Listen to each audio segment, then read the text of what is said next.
You're listening to The Sound of Pursuit. I'm Hal Humphreys, your host. Henry Hemming is a journalist and best-selling author based in London. He's reported for American and UK publications like The Washington Post, The Wall Street Journal, and The Sunday Times. And he's written 7 books, including 4 about spies, one of my favorite topics. His latest is 4 Shots in the Night, a true story of spies, murder, and justice in Northern Ireland. It came out this spring. The New York Times called it an exciting, at times astonishing read. Henry, welcome. You're obviously a big fan of spies and spycraft. How'd you get interested in the subject of spies? It's a great question. Hal, thanks so much for having me on the show. It's really nice to be here. I got into spies, I think, around about the same time that a lot of people get into spies, which is as a kid. And I mean, what is more fun when you're a kid than pretending to be someone you're not? And this is the root of our fascination with spies. You know, spies do things at the same time. It's intriguing. There's also something kind of very urban about being a spy. It's sort of fascinating, the idea that that guy you see walking down the other side of the street could have this completely foreign, alien, secret life that you're never going to know about. So I guess on a really basic level, I've always been intrigued by the idea of it. But on a slightly more kind of granular level, I was writing a very different book, one which is not about spies at all. It was about an eccentric inventor, a guy called Jeffrey Pike. And I was about to submit the proposal to my publisher, and I thought I had the whole thing mapped out. And then by complete chance, MI5, one of Britain's domestic intelligence agency, released this massive material suggesting that this man who I was about to write about had in fact been a Soviet spy during the Second World War. And obviously I had to rewrite the proposal, different kind of book. But that was the first time I got into the history of intelligence and espionage. I started going to the National Archives here in London and found just this wealth of material. And the thing that really drew me in, that I found exciting, and this in a way sort of brings us into the book we're going to talk about today, was that this is a field of history which is changing constantly because there's new information that's coming out. So when we're talking about contemporary espionage, there's always a lag between what happens and when it becomes public. And like I say, as a historian, it's an exciting field to be in because there's constantly new stuff coming in. You're constantly having to revise some of your assumptions.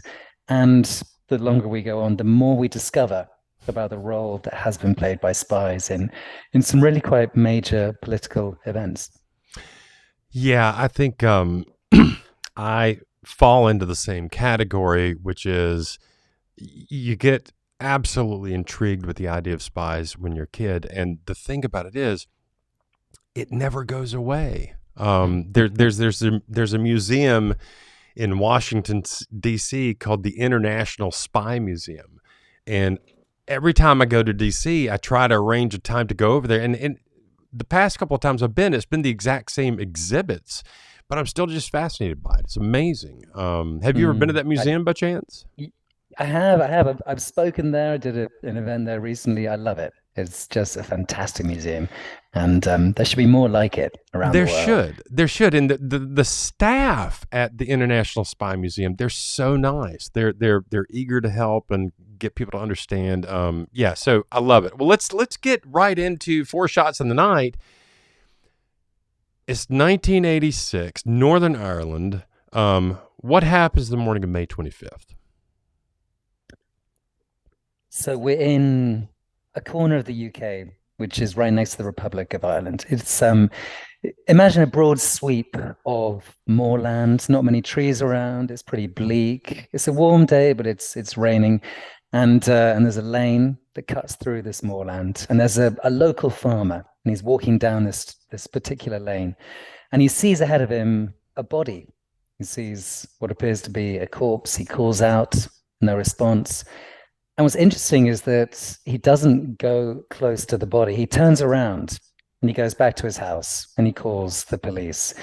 And immediately that takes us into the kind of the history of that time.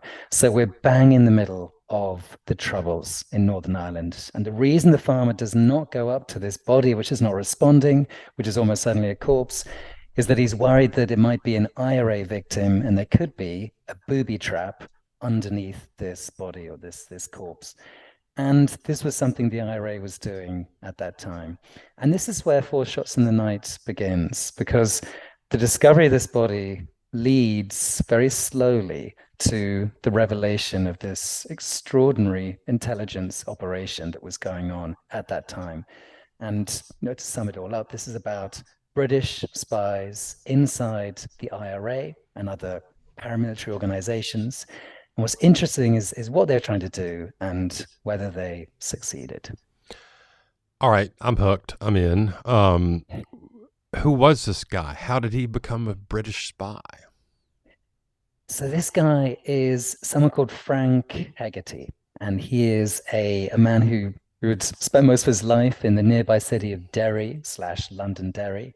So you've got a city with two different names according to where you come from, what your religious, ethnic, or political background is. In short, if you're someone who's Catholic and if you're Irish, you're more likely to call this city Derry. And if you're someone who's Protestant and identifies British, you're more likely to call it Londonderry.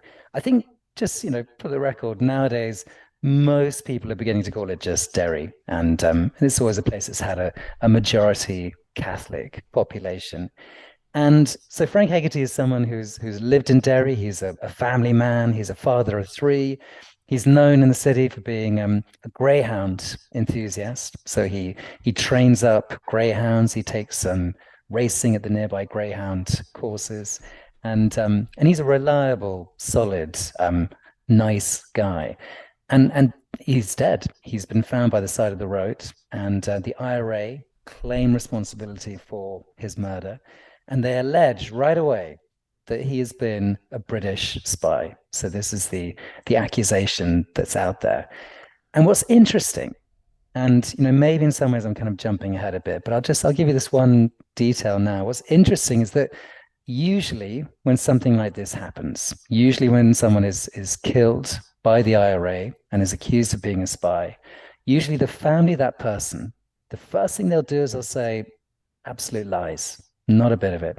Our father, our son, our brother, whoever he was never a spy. And in this case, the family of Frank Hegarty, they say that a little bit, but they also, their main line, the emphasis in everything they say, is they know who did it. They say they know who was responsible for this murder. And they name someone who's one of the best known political figures in Northern Ireland at that time. And this is Martin McGuinness. They say that Martin McGuinness was responsible for this murder, which is a huge allegation and one which will dog McGuinness for many years to come. So the claim by the IRA that this is a British spy, I mean, that alone is kind of a huge claim. Can you give us a sense of what British intelligence was up to in Northern Ireland? How did they decide to use covert operatives to help end the troubles? I mean, this seems kind of a crazy idea. Well, you're right. It's on the face of it, why would they be doing this kind of thing? I think it's really important to kind of look at the context to realize that this has been going on, this conflict has been going on for more than a decade. And the British had all sorts of different strategies. And look, right from the offset, I mean, I've already just said strategy, and that implies that there's some really detailed planning going on. If there's one thing that characterizes the British approach to the Troubles, is that there is no precise, grand, overarching strategy that dictates everything that takes place. A lot of the time, it's different people with different ideas at different times. And they try one thing for some period, and then the person in charge of that strategy moves on. And then they try something else, and then they just forget about it. And the default setting is just to have soldiers patrolling in Northern Ireland. So it's, from a strategic point of view, it's often chaotic in those first few years. They try for a while to flood the region with troops. That doesn't work. That leads to atrocities like Bloody Sunday in 1972. And in the early days, a lot of the military commanders, thought the idea of using intelligence, so using spies to try and end this conflict, was just bananas, as in that's never going to work. And there's a slightly kind of macho thing going on here. This idea that rather than taking on someone who might be in the IRA, paying them a lot of money, and then saying, "Oh, maybe in return for this money, could you possibly tell me where where a bomb is going to be planted?" They felt that was sort of too soft an approach. However, by the late 1970s, so we're about a decade into this conflict, there's a new attitude which has taken hold. And by then there's this new sense that actually having spies inside the IRA is the most effective way, they think. So this is the way that the military are starting to try and solve this problem. And it's also the way that MI5 and the police are trying to bring peace to the region and try and end the hostilities. So British intelligence by the mid-1980s, it's operating on a much larger scale. You've got different agencies. They're after different kinds of agents. Some of them are providing just low-level gossip, stuff they've heard from friends down the pub. Others are providing what's called tactical intelligence, which is the location of a bomb or the details of an attack that's going to take place the following day or something like that. But then you also have agents who are supplying what's called strategic intelligence. And these are men and women who are able to give the British some idea of the kind of political thinking inside the IRA and indeed inside Sinn Féin as well. And this is where you begin to see the outline of a sort of overarching, very nebulous British strategy. As I said, it takes a while for this to emerge. But there are some people on the British side who are beginning to think, okay, what we need to do is make the political option as attractive as possible. So allow Sinn Féin to succeed. Sinn Féin, by the way, is the political wing of the IRA. And at the same time, make it as hard as possible for the IRA to flourish. And if we keep doing that for long enough, eventually Sinn Féin will be the main show in town. That's the kind of the general thinking. And one of these spies, and maybe we'll touch on the kind of scale of this operation and just how many people were taken on, but one of these spies by the mid-1980s was indeed Frank Hegarty, the man who was found dead by the side of the road.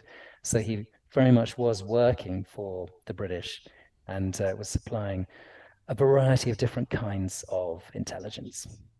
The mission did evolve over time. Talk to us more about what that actually means, how it evolved over time. I know you've already kind of gotten into it a little bit, but was there ever like an overarching theme of here's how we're going to strategically deal with this, or was it just piecemeal all the time? There's a really interesting line I remember reading when I was doing my research. There was a British civil servant talking about how any idea gets adopted in politics. And the thrust of what he was saying is that sometimes it's not the best ideas that win out. It's often the ideas that are just around for the longest. And one of the ideas that was around for the longest was this idea that if you start recruiting agents inside Sinn Féin, and if you start making sure Sinn Féin pushes towards a political solution, then eventually we'll get peace in Northern Ireland. So you're asking about exactly kind of, what does this translate into? It translates into MI5 agent officers going out, trying to recruit people who are either inside Sinn Féin or could get themselves inside the party, and then giving them instructions. So telling them essentially to work as hard as possible to try and make sure the party does well at the polls. And if they discover evidence of criminal wrongdoing, don't say anything. Don't pass it on to the police. Try and make sure that this party really flourishes. And that's one of the things we know about that's relatively well documented. And we know about at least 2 MI5 agents inside Sinn Féin. And one of them wrote a really interesting memoir describing what he was told to do and when he was told to do it. So that's one of the ways in which you can see some of this strategy coming into things. Okay. And, look, I was alive and aware of, I thought, the world in the late 70s, throughout the 80s. I'll be honest with you, we didn't hear much about the troubles in Humboldt, Tennessee. You mentioned the name Martin McGuinness. For those that are here in the States that may not know much about the Troubles, flesh out who Martin McGuinness is. Tell us a bit more about him and who he was and what he meant to the IRA. Martin McGuinness is, I think, the most interesting person I've ever written about. I find him fascinating. He's a paradox. He's full of contradictions. And he's someone who, as a teenager at the start of the Troubles, is in no way a political creature. He's someone who's more interested, by all accounts, in just chasing girls and getting on with life. He left school early, and no one had him down as a political activist. But the Troubles begin, and he becomes a part of the official IRA. He then moves fairly quickly to the provisional IRA. And this is the more military-minded, more violent faction of the IRA that breaks away from the original. And I guess the main thing that helps to understand who he was and what his motivation could have been is that he was not from, if you like, IRA royalty, unlike someone like Jerry Adams. So his family had absolutely no connection to the IRA. And that really mattered in IRA circles. If your family wasn't one with a history of having fathers and grandfathers who'd taken part in the struggle, you're a little bit suspect. And the other thing about Martin McGuinness is that he's got terrible eyesight. Okay. So he as he put it himself, he was blind as a bat, which meant he couldn't take part in frontline operations. So you've got this guy who doesn't have the right background, can't get out on the front line and fire a rifle or plant explosives, and yet he wants to do as much as he possibly can. So what he has instead is his reputation and his capacity to give instructions and to carry out acts of extreme brutality, but from a kind of organizational point of view. In other words, he's instructing people to carry out operations. And if anyone doubts him, if anyone crosses him, he gets a reputation for coming down really hard against them. And there's nothing controversial about the idea that he was responsible for and approved plans for a large number of murders, for a large number of attacks, and certainly had blood on his hands. And then you get to the other part of this man, which comes out more towards the end of his life. And you have someone who was incredibly courageous and brave when it came to what he did to bring about peace in the region. So he not only did a lot to bring conflict to Northern Ireland, he also did a hell of a lot to take it away. And, it's hard when you're trying to think about something like that. We're so used, when we think about personalities and characters, to having someone who's basically either good or bad. And here you've got someone who basically at different times in his life is both. Yeah, I think the most interesting characters in general are always complicated. Yeah, I agree. All right, so let's do a little fast forward. Let's go to 2016, Operation Canova, the biggest criminal investigation in British history. Is that right? Let's say it's one of the largest, it's certainly the largest murder investigation into non-terrorist offenses. And it involves 72 detectives. They spent 7 years investigating one man. And they wanted to find out. And who was that one man? He was a guy called Freddie Scappaticci. And he was codenamed Steak Knife, which is a really distinctive and unusual code name. So Agent Steak Knife, aka Freddie Scappaticci, is someone, I think if you understand him and what he did, you understand a huge amount about what was going on in the shadows in the intelligence world in Northern Ireland. He's become, certainly in the kind of the way that we understand intelligence in Northern Ireland, he's become almost a shorthand for what was going on. So Freddie Scappaticci was recruited by the army in the late 1970s. He was taken on as a spy. So this is when the army's beginning to go on this big recruitment drive. And very soon after he's taken on, he joins the IRA, or rather he rejoins it because he had been kicked out. And fairly soon after that, he begins to supply the most fantastic intelligence to the British. And by that, I mean, we've got details of where bombs are being planted, but we've also got amazing intelligence on what the likes of Jerry Adams are thinking. So the story is that Gerry Adams would often sit in the passenger seat in Freddie Scappaticci's car, and they'd drive around Belfast at night, and Adams would unload his thoughts and feelings about the conflict and everything, and the whole car was wired for sound, and so the tapes of Gerry Adams revealing his innermost thoughts would then be played to visiting politicians like Margaret Thatcher when they came to find out about what was going on in Northern Ireland behind the scenes. So on the one hand, this guy Scappaticci is producing fantastic intelligence. It's allowing the British to save lives, but there's a price to pay for this. And the huge question is whether or not that price was too much. So the reason Scappaticci was able to get this intelligence was that he was part of something called the Nutting Squad.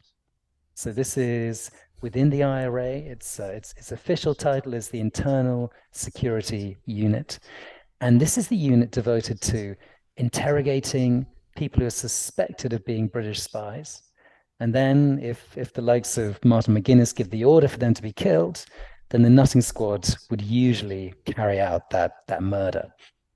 So Scappaticci is a part of this, and he rises to become at one point the deputy commander of this terrifying Nutting Squad.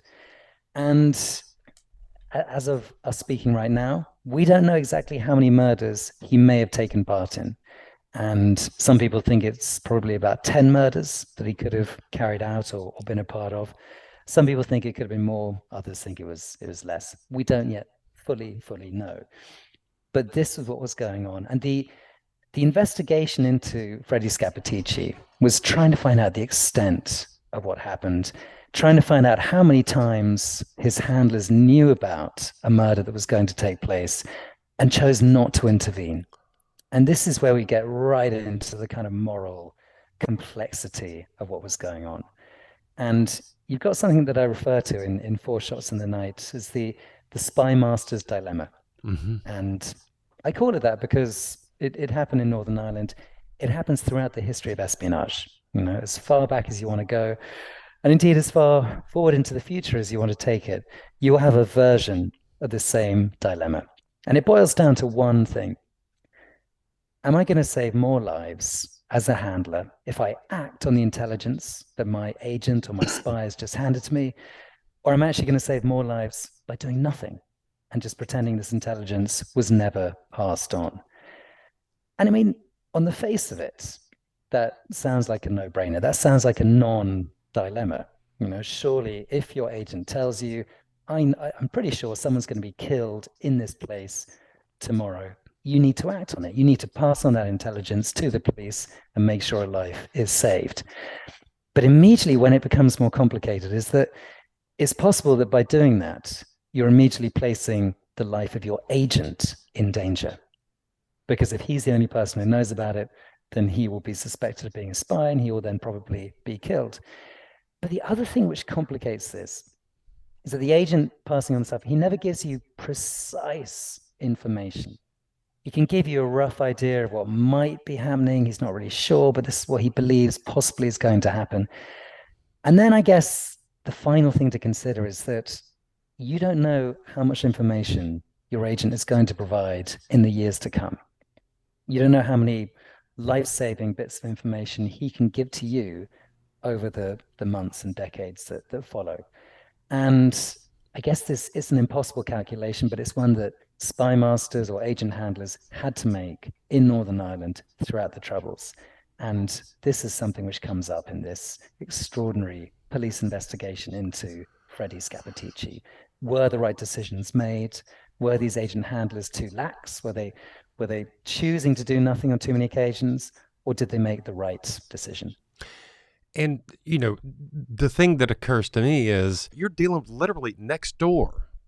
It's a huge part of it that this is all taking place within the UK.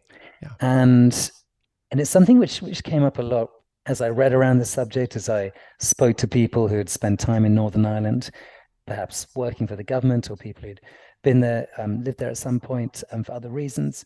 And what is remarkable is just the shift in attitude and just experience as you fly from, let's say, London to Belfast. And if you're working in intelligence, how suddenly you're in a hostile environment, even though you're still within the country of your birth, the place where you live. And it would be really mind scrambling for some of these people. And the intimacy of it was really hard to kind of to get used to. And I guess, I mean, that in a way, that takes us to a sort of another, a broader point about this conflict, that it was intimate. You had people giving information about neighbors, about people who lived on just the other side of the street, or sometimes people who were connected by family. And I think what really kind of brought it home for me as a writer, and just the kind of the savage intimacy of this, was the idea that sometimes when the IRA carried out a murder, that it was fairly well known within the community who was responsible, as in who might have actually pulled the trigger. And sometimes the family of the victim would still see the people that they believed to have killed their loved one just down the shops or in the local supermarket or in a pub, and that would go on for years. And a lot of the time, the people responsible for these acts were not brought to justice. And I mean, at the time, there was an enormous burden of casework on the local police. They were absolutely flat out. They did not have the resources to investigate everything. But to a small extent, they also got used to the idea that if there was an IRA murder, they were never going to find out. They'd never get a witness to come forward. No one was going to. In some ways, it was like investigating the mafia. Yeah. And this is something which has come up a lot in the years since the end of the Troubles. First of all, did the police do enough at the time? But second of all, why don't we have justice now? Yeah, no doubt. And you mentioned investigating the mafia, which makes me think of Elliot Ness, and I'm wondering if is it John Butcher? Boucher, I think. Boucher. Boucher. Is would John Boucher be like the Elliot Ness of this investigation? I mean, tell us about him. What's his story? He's a police officer. He's in charge of this massive investigation. 2016. What is his Yeah. story? He's a fascinating guy. He's, as you say, he's a senior police officer. He's running Bedfordshire Constabulary, which is in the middle of England, and he was sent in. It's a failing constabulary. He was sent in to turn things around, and he was coming towards the end of his career. And you probably imagine this was his last job. He'd earlier on in his career, I think, had his sights set on the absolute number one top job in UK policing. But by the time this Operation Canova came around, he no longer had that in his sights. But suddenly he's given the chance to do something remarkably different, something incredibly difficult, and something which could, I mean, a lot of his friends in policing said, don't touch this job. Really, do not go near it. It is, as some police officers have said, Northern Ireland is a graveyard of reputations. So John Boucher was definitely advised to leave this one alone. But he likes a challenge, and he decided to go for it. And there was certainly, I don't think there was any evidence of him personally being intimidated by the remnants of the IRA, but certainly some of the people that his team wanted to investigate were intimidated by the IRA and other paramilitary groups, and told not to cooperate with this investigation.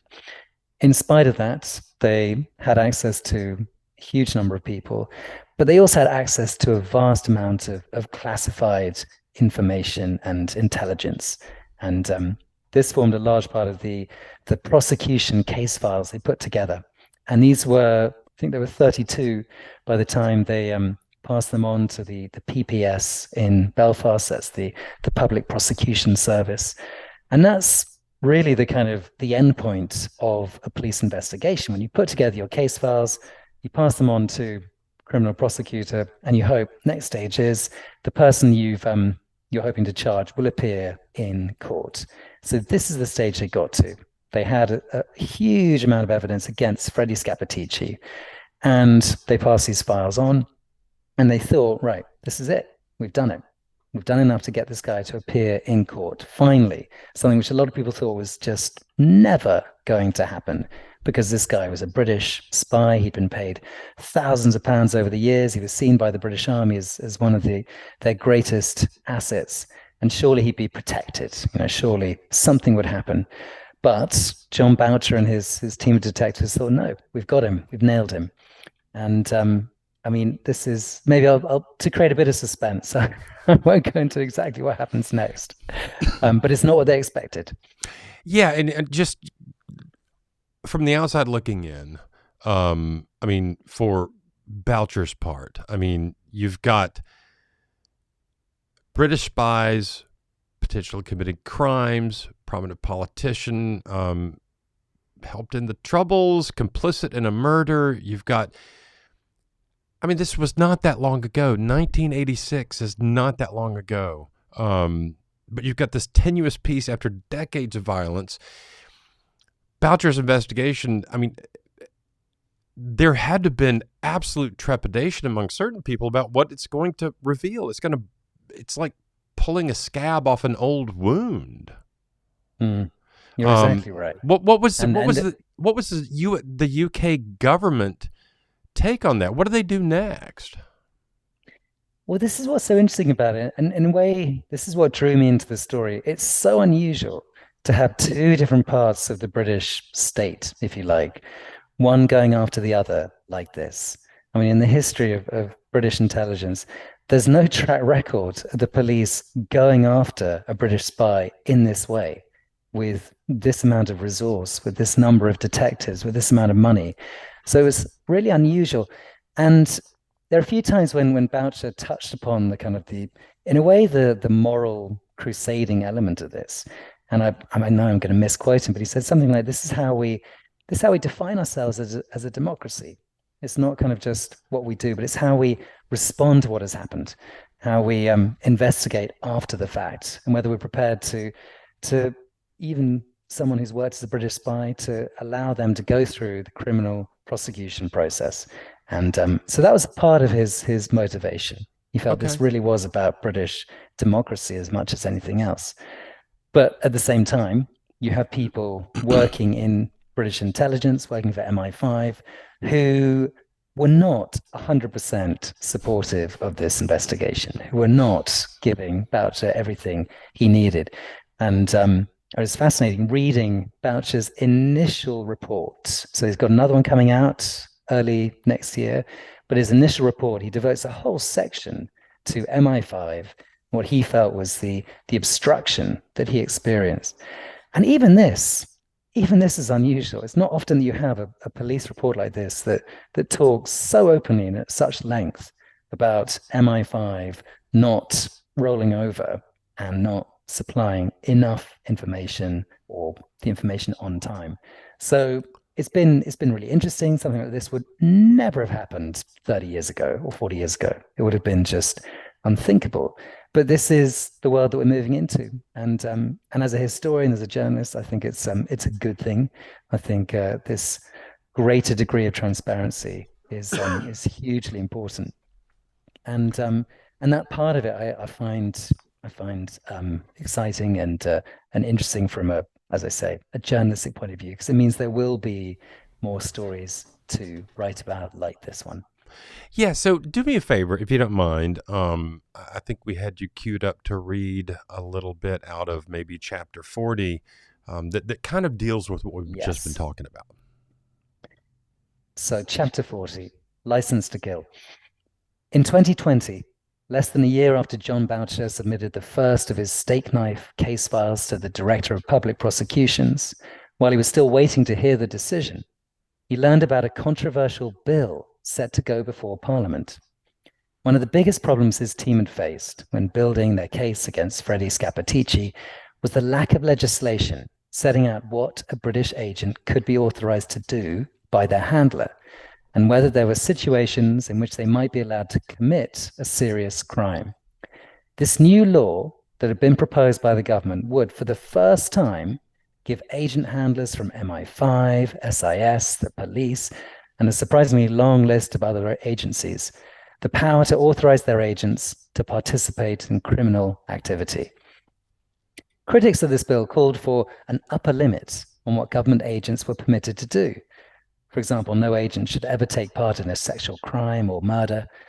But the argument against this was that having a list of proscribed activities, according to the intelligence agencies, would allow any terrorist group to rid itself of spies simply by asking its members to carry out a task that was on the list. For this reason, the new legislation would not set an upper limit on how far a British spy could go. If at any point in the future, an agent like Freddie Scappaticci found himself in the equivalent of the IRA's nutting squad, then under the provisions of the bill that was about to go before Parliament, he could be authorized to take part in killing a suspected informer. The title of the proposed legislation was the Covert Human Intelligence Sources Criminal Conduct Bill, but this was hard to remember, so the media began to refer it as the License to Kill Bill. I mean, wow, that brings us to one of the central questions in your book, and this is the part that I think is the most interesting thing, is how far should spies be allowed to go in the service of a country? What are your thoughts on that? It's a really tricky question, and I know it'd be sort of neat if I could just say they should never be allowed to take a life, or they absolutely should be allowed to take a life. I think it's always impossible to legislate a situation that changes so quickly, such as an agent in an extremist cell who is suddenly asked to do something and simply doesn't have time to go and ask his handler or her handler what is acceptable and what's not. And I think the bottom line is that I understand why Freddie Scappaticci was allowed to do what he did. I understand why a blind eye was turned on so many occasions. And like I say, it would be nice if I could just say, I think this is right or this is wrong. I've got to be completely honest here. I don't know. And I've spent so long studying this, and maybe I just need to spend longer thinking about it. But the more I study it, the harder it is for me to come to a solid conclusion. So I'm afraid it is an I don't know. Yeah, and I think I get that 100%. Moral absolutes are they're a luxury sometimes, I think. And when you're dealing with situations like this, it's I don't have an answer to the question either, but it is something I think we have to ponder and we have to think about. It comes down to, how do you balance justice and amnesty in post-conflict states? I'm thinking Northern Ireland and the Troubles, Cambodia, South Africa, truth and reconciliation. Is that enough if there's no justice for victims? And what are the potential problems with truth and reconciliation? It's a huge subject, and I think one of the most interesting things that I learned when I was researching this element of the story is just in the history of human conflict, that so often when there is a bitter domestic conflict, a civil war, either in name or not, which ends without a really clear victor. And let's be honest, a lot of civil wars don't end with a clear moral victor. But in those situations, it's amazing how consistent the aftermath is. And the aftermath is usually one in which everyone agrees, let's not delve into the past too deeply. Let's set the past to one side. Yes, we know bad things have happened, but if we spend the next 20, 40 years of our lives trying to get criminal justice for everything that did happen, we're never going to be able to maintain the fragile peace that we're now experiencing. So this is basically what began to happen in Northern Ireland, that there was this, not so much a kind of collective omerta, but there was certainly few resources devoted to bringing about criminal prosecutions. And so it was left alone for a long time. And we now reach this point where, because so many years have passed, it's just physically incredibly difficult to bring about a criminal prosecution. So the evidential bar in the UK for a murder prosecution is extremely high. You need basically a lot of extremely compelling evidence. And 99 times out of 100, when it comes to murders that took place during the Troubles in Northern Ireland, that evidence simply is not there. even if you have a spy's intelligence report saying, I believe Martin down there carried out this murder, that's nowhere near enough to bring about a prosecution. So I can understand why so few resources were put into it to begin with, but I can also understand why now it's so incredibly difficult to bring about a prosecution. Did you run into any obstacles while you were working on this? Did you run up against sealed documents or witnesses who were still afraid to talk to you or felt they might be in danger? Anything like that? Yeah, there were times when I did. And a lot of the research for this book, obviously, I was reading everything I possibly could, all the secondary material. I was trooping off to the National Archives, looking at the release government papers. But the most revealing source of information was conversations, was interviews with people with some experience of what was going on.